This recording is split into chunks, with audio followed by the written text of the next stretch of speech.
Hello guys and pals, and welcome back to my YouTube channel. Now, I would like to apologise that hasn't been a profile in a while, but I've had a few things go on that's not been the greatest. So yeah, not further ado, let's get on with big profile. Today's deck is going to be DDD. This deck has been helped by with a couple of mates at one of my local, clubs, and inspired by a few videos I've seen as well to work up with this working version. Now, I will note that there is no Baron de Fleur, so we are technically budget because of no Baron de Fleur. So, anyway, without further ado, let's get into the profile. We're going to start off with 3 DD Savant Kepler. This is literally your 1 card combo. That's how you, it's, in my opinion, the card you want to see in your starting hand, and if you don't, you want to get to this card, to be fair. We've got 3 DD Savant Copernicus. Again, it's another good starter.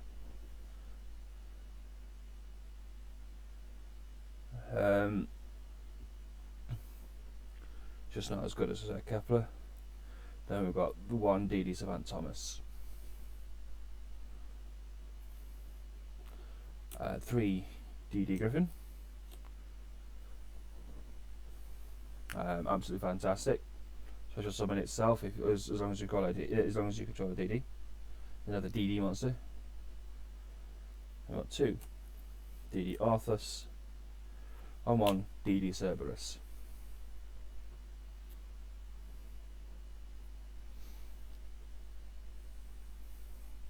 Now, DD Cerberus, he's good. He's good to get out of the deck. You don't want to see it in your hand, which is why you only run the 1. Because Savant Kepler is a level 1, and you want to get you want 2 level 4s to actually start off getting the things that you need to either break a board or to make your board hell for your opponent to break.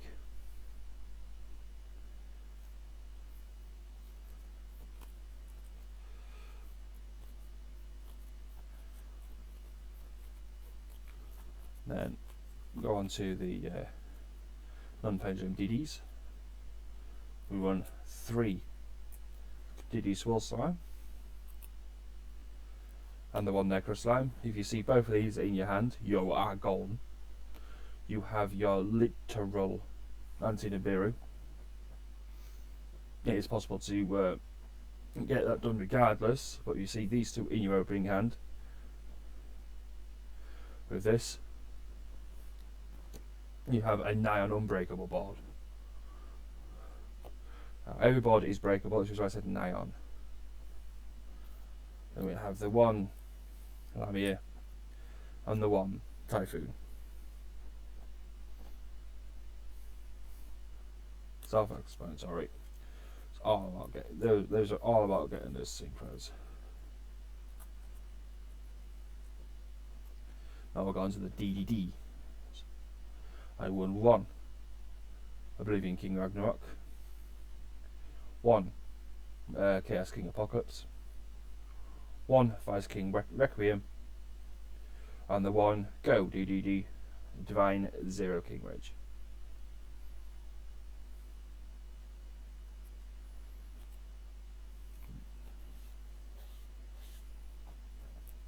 You're going to own I own one of each of those because you don't want to see them in your opening hand. It's not going to be that often you're actually going to go into them anyway.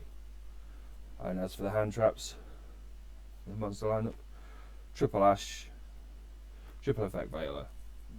In my opinion, it's all you're going to need if you go in first. Well, or second, to be fair. Effect Veiler, it just stops your opponent's effects outright, and then your Ash Blossom stops them from being able to search. Onto the spells. run the 3 Theory Reese map, obligatory. Yes, you pay half your life points, but it gets you to Thomas, and your life points is a resource. And if you do this right, you're going to gain life points anyway in your next turn, especially if you're going first. Then we've got the 3 Dark Contract with the Gate, the 1 Dark Contract with the Swamp King, and the 1 Dark Contract with Pattern Pending.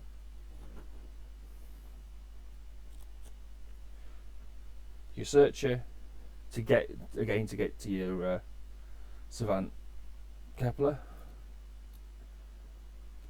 Diffusion, just in case you want to go that slight extra mile, and then pattern license.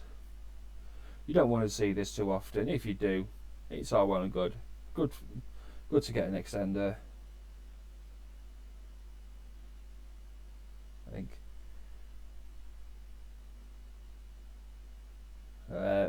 Anyway, it's self-explanatory. And then one for one again to get into the Kepler. Gets your Kepler, gets your Kepler, gets your Kepler. So this is what, say 3, 6, 9, 10 Savant Keplers. In a sense, in your deck. That's what it is.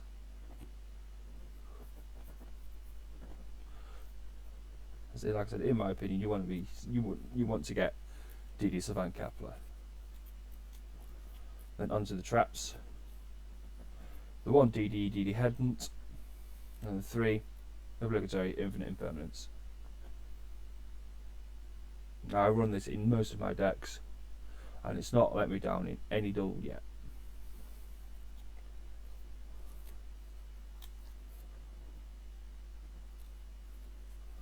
Onto the extra deck. I do believe that is a 42 card main. I could be miscounted.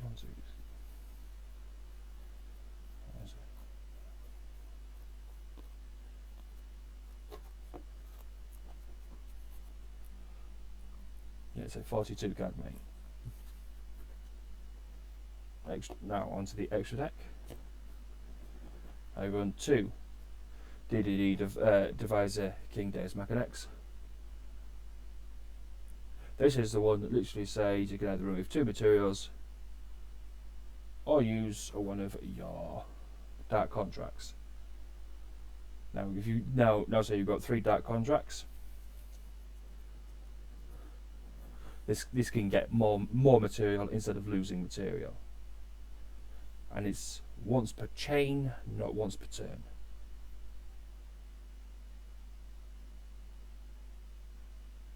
Which is why I love it. It's once per chain, and you just like, you see that there? That's mine. Goes straight in it as material.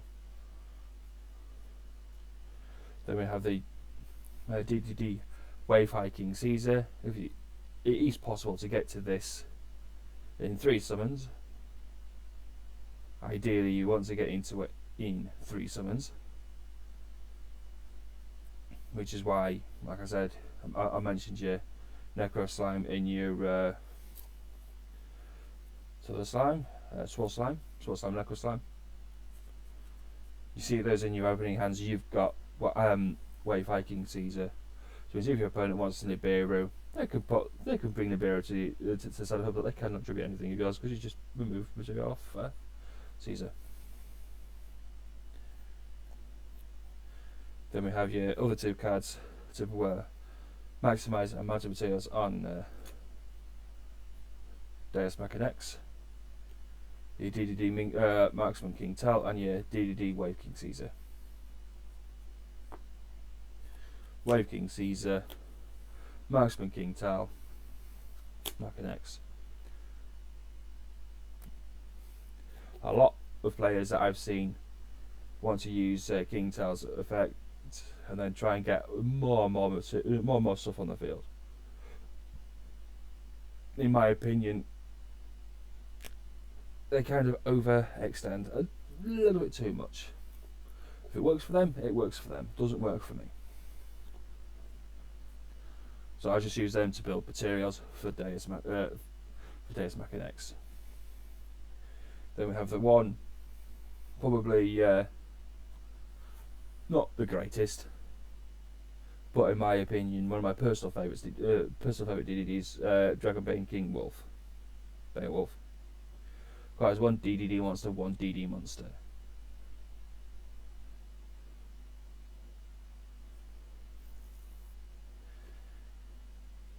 Once per turn during the summer phase, you can destroy all cards in the spell and trap zones. And it says during the standby phase, not at the beginning of the standby phase. So, say like you've got my other personal favourite, which I'm going to bring out now, DDD Oil King, Oracle King Arc. You can chain link 1, chain link 2, sort of thing. You go to lose your life points, you gain them instead, and then blow up everything. Especially if your opponent's got a 4 or 5 card back row. So like they're playing something like zombies. They like their back row a little bit. So let's say like if Zombie World, they're going to have Zombie World out. Cards to get Zombie World out. You need to mitigate that as much as possible, in my opinion.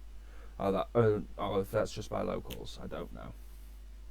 Then again, I could be the reason that I do that I make certain decks against my own decks.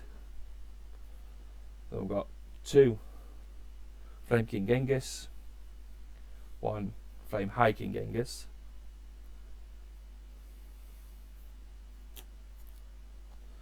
again self-explanatory.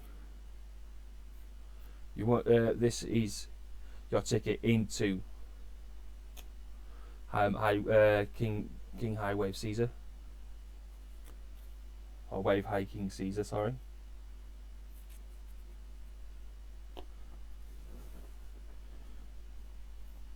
There's Swirl Slime, Necro Slime, Overlay, and also you can special summon a DD when you from the grave.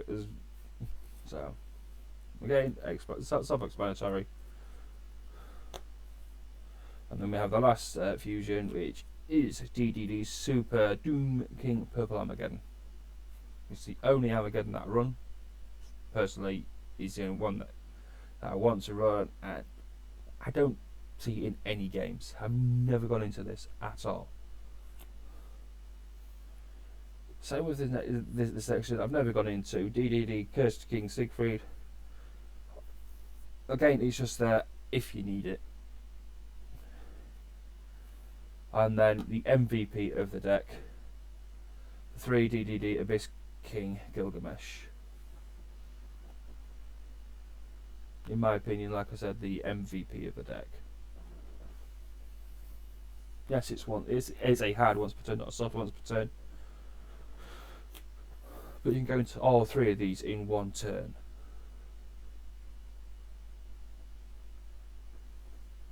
I'll use all 3 of these in one turn. Now we're going to go into the extra deck, so the side deck, sorry. Just in case, say like I go second, or if I go first, I side in the DD Crow and the Skullmeister. Going second, I side in the Drone Lockbird and the Ghost Bell. Okay, all the hand traps that you need. As for spells that I like to side in, depending on what my opponent's using, if I know I need to break my opponent's board as quick as possible, otherwise I'm going to have a very tough time.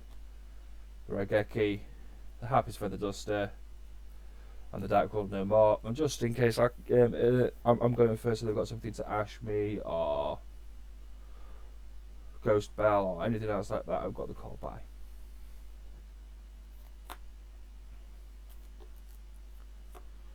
And that's it for the deck. I hope you guys enjoy this deck. If there's anything that you would change about this deck, post it in the comments below. But until the next video, stay chill. Tatty bye.